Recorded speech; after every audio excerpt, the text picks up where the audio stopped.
Mon installation, en fait, rue des Orteaux, remonte à 1952, lors de mon mariage, où je suis tombé dans un quartier qui me plaisait tout à fait, dans la mesure où ça répondait disons, à ma vocation de médecin de campagne, c'est-à-dire scientifique un petit peu, mais surtout relationnel.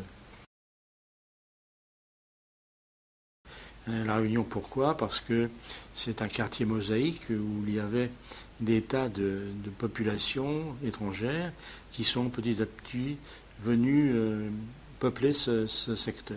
Un secteur d'ailleurs qui était riche en industrie, en artisanat surtout. Vous avez des rues dans lesquelles débouchent des tas d'impasses et de passages, donc, qui sont extrêmement nombreux et qui sont une caractéristique du secteur. Donc je ne vous donnerai pas les noms parce que ce serait trop long. Alors cette chose-là, si vous voulez, apporter une diversité très grande et un inconfort assez certain, mais un sens de la convivialité très important. Bon, le fait d'aller chez les personnes, de les interroger, médicalement bien sûr, on venait à discuter un petit peu de leur passé, parce qu'en fait, le passé fait partie de leur vie et même de leur vécu actuel médical. Et là, je me suis penché sur la possibilité de les interviewer. Après la consultation, attention.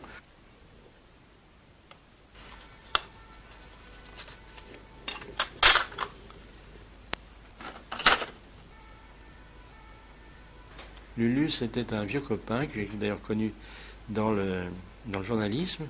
Moi, je tenais la rubrique football amateur, lui tenait la rubrique basketball. Je reviens en arrière. Tu vas décliner tes noms, prénoms, qualité, et âge surtout. Lucien Bulcourt, 14 février 1908, soit 69 ans, ce mois-ci. Ma mère travaillait rue d'Avron, dans une mansarde au 40 rue d'Avron, je crois. Qu'est-ce qu'elle faisait là-dedans? Eh bien, elle dorait des tulipes. C'est un métier formidable, hein. Ça s'appelait brunisseuse. Elle avait un livre avec des feuilles d'or dedans, et elle les mettait sur des tulipes, et puis avec des outils, elle avait des tulipes. Des tulipes en bois pour mettre dans les ornements d'église, certainement. C'était un bon métier, hein. Et alors elle nous emmenait avec ma frangine, elle nous emmenait dans une petite charrette anglaise. Tous les matins, on radinait dans la rue d'Avron, de la rue des Marguettes, on radinait dans la rue d'Avron. Et je me souviens très bien à cette époque-là avoir vu les trams d'un chevaux, le Montreuil-Louvre qui passait dans la rue d'Avron. C'était vraiment particulier. Et il y a encore des commerces qui existent d'ailleurs. Le boulanger qui est à côté du bureau de tabac, rue d'Avron, au coin de la rue du Zinval, il existait déjà à l'époque. Et il faisait ce qu'on appelait des petits canards, il faisait des petits pains, qui avait la forme d'un canard avec un grain de raisin sec à la place de l'œil. Je me souviens très bien de ça.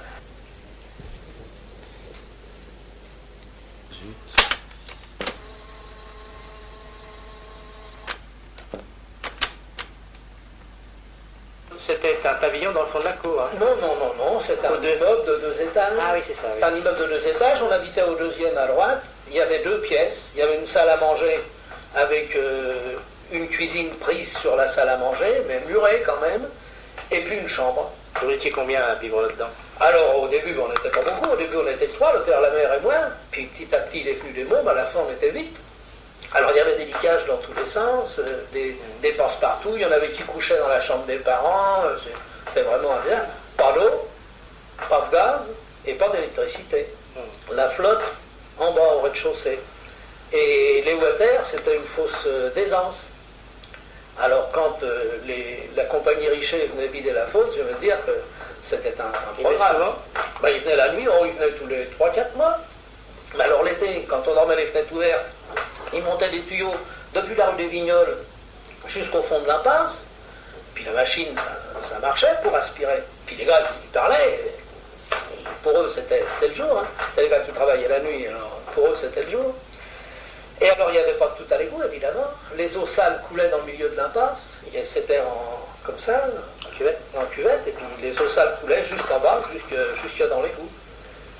Et alors l'hiver, quand il faisait froid, froid, ma mère, elle descendait rincer le linge à la fontaine. J'y pense maintenant, à l'époque, j'étais môme, j'y pensais pas. Ah, disons, elle avait les mains trempées dans la flotte. On allait chercher l'eau à la fontaine, alors. À la fontaine, dans la cour. Dans la cour. Non, alors, il y a longtemps que je n'avais pas entendu Lulu. Ça fait 30 ans, plus la petite monnaie avant. Donc ça fait 37 ans, je crois. Enfin bref, ça fait un bail.